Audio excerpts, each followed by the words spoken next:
வணக்கம் நண்பர்களே.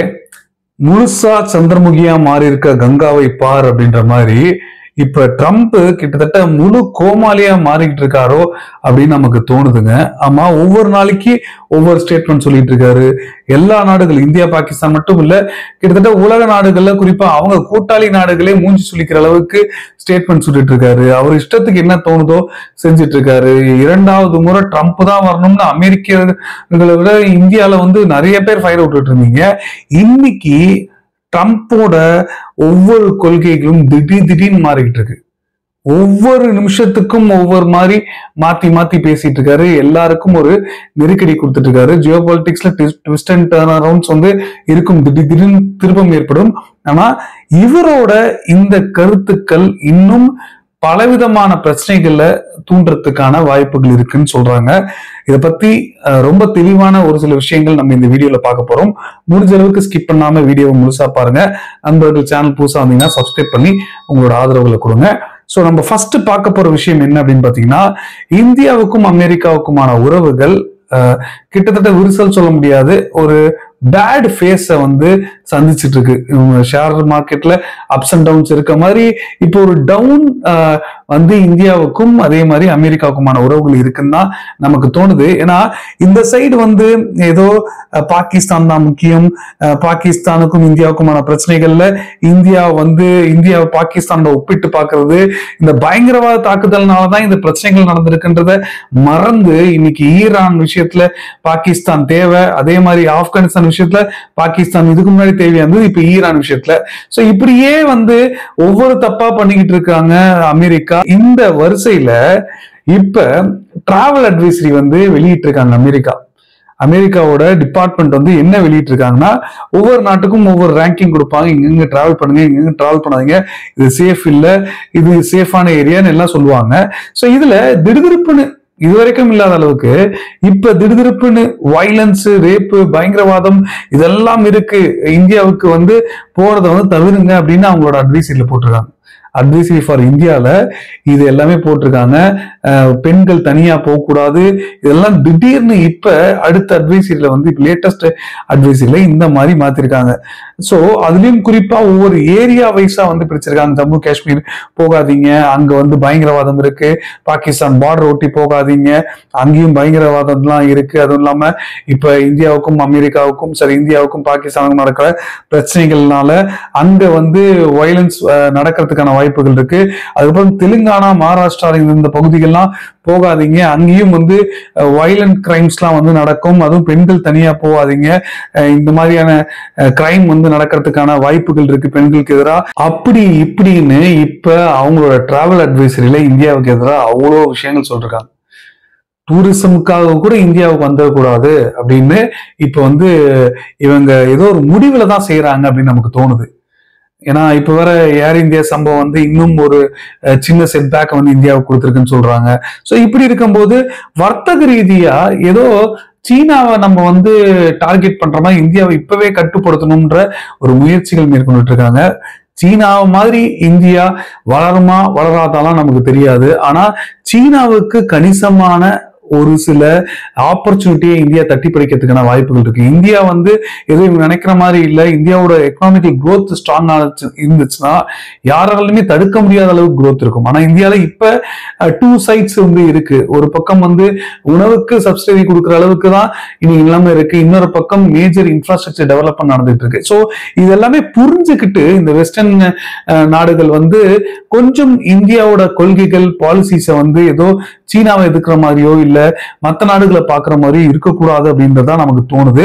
சோ இப்ப இருக்கிற காலகட்டத்துல இந்தியா எந்த அழுத்தங்களும் இல்லாம சமாளிச்சுட்டாங்க அப்படின்னாலே இந்த வெஸ்டர்ன் கண்ட்ரிஸா இருக்கட்டும் இல்ல அமெரிக்கா ட்ரம்ப்போட அழுத்தங்களுக்கு எந்த ஒரு பெரிய ஒரு மாற்றமும் இருக்க போறதில்லைன்றதுதான் என்னோட கருத்து. இதை நான் முதல்ல சொல்லிக்கிறேன். இதை தொடர்ந்து அடுத்து நம்ம பார்க்க போற ரொம்ப ஒரு முக்கியமான விஷயம் என்னன்னா, அதாவது நான் ஜெயிலுக்கு போறேன்ற மாதிரி இப்ப இந்த நோபல் இந்த பீஸ் அவார்டுக்காக தான் இப்ப ட்ரம்ப் அவர்கள் வந்து இவ்வளோ விஷயங்களும் ஒரு கோமாளித்தனமா நான் தான் பண்ணேன்னு சொல்லிக்கிட்டு இருக்கிறது ரொம்ப தெளிவா தெரியுதுங்க. ஏன்னா இப்போ வந்து ஏற்கனவே இலன் மஸ்குக்கும் ட்ரம்ப்புக்கும் பிரச்சனை, சண்டை வந்துருச்சு, 2 பேரும் பிரிஞ்சுட்டாங்க.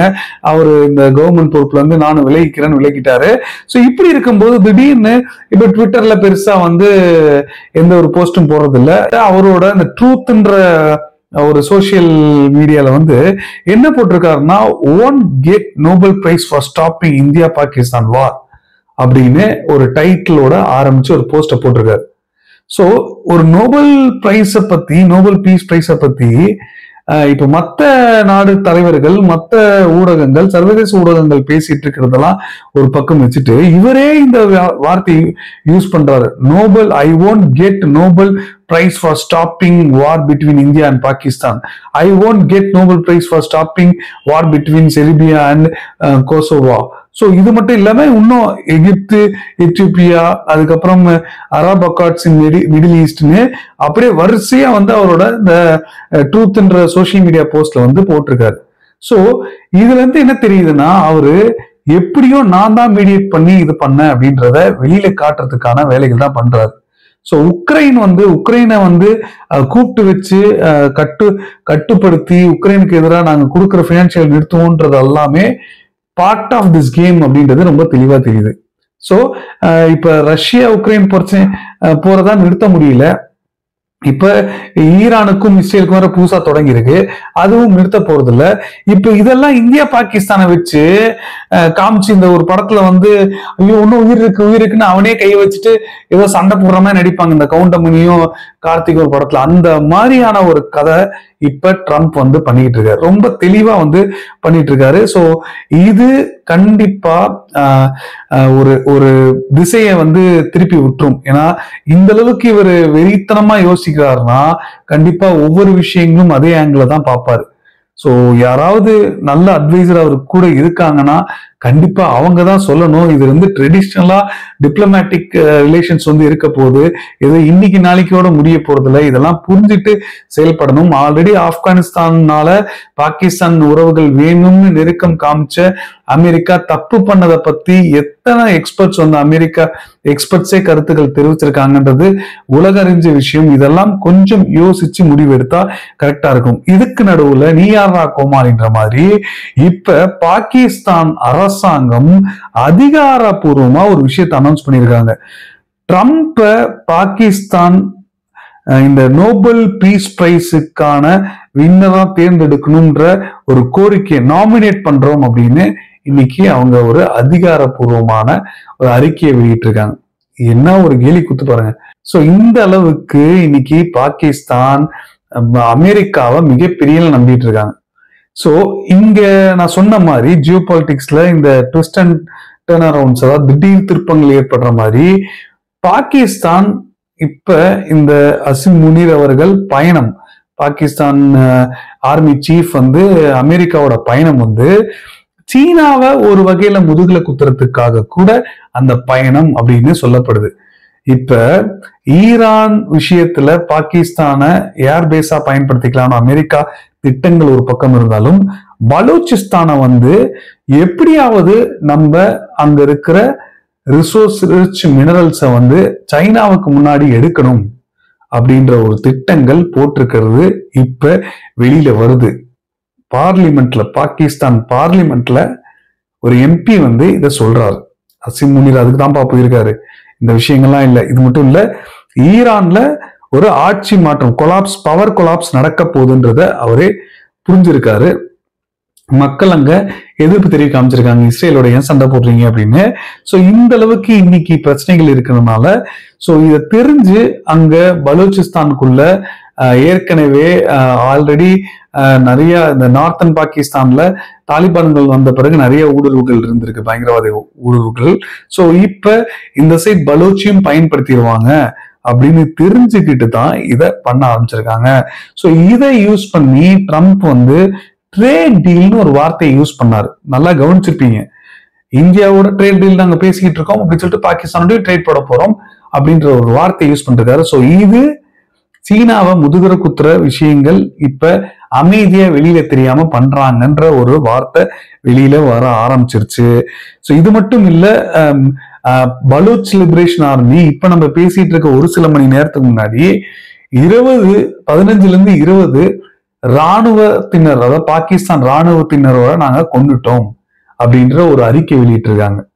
அதுவும் நாங்க விரைவில் அந்த வீடியோஸ் எல்லாம் காணொலி ரிலீஸ் பண்ண போறோம் அப்படின்னு வெளியிட்டிருக்காங்க. பாகிஸ்தான் அரசாங்கம் சொன்னா கூட நம்ப முடியாது. ஆனா இப்ப இவங்க சொல்றது ரொம்ப ப்ரூஃபோட வெளியிடுறாங்க BLA. சோ இவங்க சொல்றது கிட்டத்தட்ட அப்பா உண்மையாதான்ப்பா இருக்க போகுது அப்படின்ற அளவுக்கு இன்னைக்கு பார்க்க வேண்டியது இருக்கு. சோ இந்த நிலைமை இன்னைக்கு மாறி இருக்கு. இப்ப கரண்ட் சிச்சுவேஷன்ல கண்டிப்பா அசிம் முனீர் இந்த க்ளோஸ் டோர் மீட்டிங்ல ஒரு புகைப்படம் கூட வெளியில வராம பேச்சுவார்த்தைகள் லஞ்ச் நடந்திருக்கு அப்படின்னா, அப்ப கிட்டத்தட்ட ஏதோ ஒரு திட்டங்கள் மூலமா தான் இப்ப இதை செயல்படுத்தியிருக்காங்க. சோ இந்தியா பிளான்ல இருந்திருக்கலாம், இல்லாம இருந்திருக்கலாம். ஆனா இதுல ஒன் வே டாக்கா தான் இருந்திருக்கு. ஏன்னா இப்பதான் கொஞ்சம் கொஞ்சமா பாகிஸ்தான் அரசாங்கம் ஒத்துக்கிட்டு வந்துட்டு இருக்காங்க. இன்னைக்கு டெமோக்ராட்டிக் கண்ட்ரின்னு பாகிஸ்தான் சொல்லிக்கவே முடியாது. ஏன்னா இப்ப வேற வழி இல்லாம அசிம் முனீர் என்ன சொல்றாரோ அதை கேட்டு செயல்பட வேண்டிய கட்டாயம் இன்னைக்கு ஏற்பட்டிருக்கு.